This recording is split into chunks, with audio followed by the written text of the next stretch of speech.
நீர் உயர நெல் உயரும், நெல் உயர நாடு உயரும்,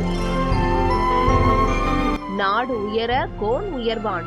இது பண்டைய தமிழர்களின் அனுபவம் வாய்ந்த முதுமொழியாகும்.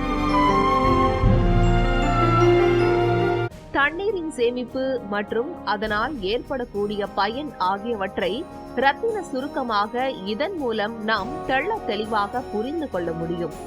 செங்கம் பக்கத்தில் கண்ணு கெட்டிய தூரம் வரையில் பறந்து விரிந்து கிடக்கும் மலைகளுக்கு இடையே அமைந்துள்ளது குப்பநத்தம் அணை.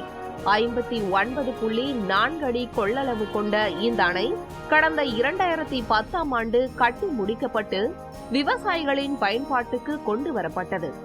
இந்த அணை மூலம் செங்கம், போளூர் மற்றும் கலசப்பாக்கம் ஆகிய 3 தாலுகாவில் உள்ள 47 ஏரிகள் பாசன வசதி பெறுகின்றன. ஆனால் இந்த அணையின் நீர்பிடிப்பு பகுதிகளில் உள்ள மண்மேடுகள் அகற்றப்படாமல் தூர்வாரப்படாமல் இருப்பதால் அணையில் முழுமையாக தண்ணீரை சேமிக்க முடியவில்லை என்று விவசாயிகள் கவலை தெரிவிக்கின்றனர். இப்போ சம்பா சாகுபடி எல்லாரும் நாற்று விட்டுருக்காங்க. இப்போ தண்ணி அங்கே இல்லை. அதனால் கான்ட்ராக்ட்காரங்க அந்த மேட்டு பகுதியை எடுக்காதனால அதை அப்படியே விட்டுச்சு. பொதுப்பணித்துறை இப்போ எடுத்தும் 6 வருஷம் ஆயிடுச்சு, அந்த பகுதிகளை எடுக்கல. இன்னமும் அந்த விவசாயிங்க அந்த மேட்டு பகுதியை அப்படியே விட்டதுனால விவசாயம் பண்ணிட்டு இருக்காங்க.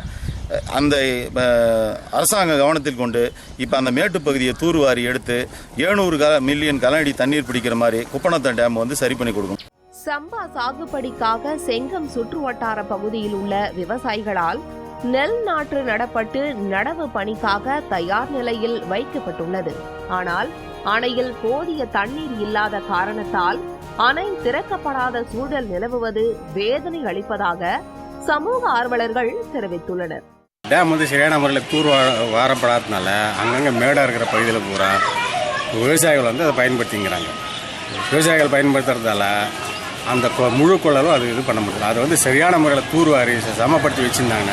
நிறைய கொள்ளளவு தண்ணி பிடிச்சிருக்கு. அந்த தண்ணி நிறைய பிடிக்கும்போது குறுவை சாகுபடி சம்பா சாகுபடி 2 சேர்ந்தே செஞ்சுருக்கலாம். அந்தளவு நீர் பிடிப்பு பிடிக்கும். இதால் 46 ஏரிகள் பயனடைகிற 46 ஏரி விவசாய பாசன விவசாயம் கண்டிப்பாக பயன்பெற்று இருப்பாங்க. இந்த மாதிரியான ஒரு பெரிய குறைபாடு இருக்கிறதுனால அந்த முழுசாக விவசாயத்துக்கு அந்த தண்ணி போகலை. அந்த விவசாயிகளை யாரும் பயன்பெறலை. எனவே அரசு விரைந்து செயல்பட்டு குப்பநத்தம் அணையை உடனே தூர்வாரி சம்பா பயிரை காப்பாற்ற நடவடிக்கை எடுக்க வேண்டும் என்பதே அங்குள்ள மக்களின் எதிர்பார்ப்பு. பாலிமர் செய்திகளுக்காக செங்கத்தில் இருந்து செய்தியாளர் செல்வத்துடன் மோகன சுந்தரம்.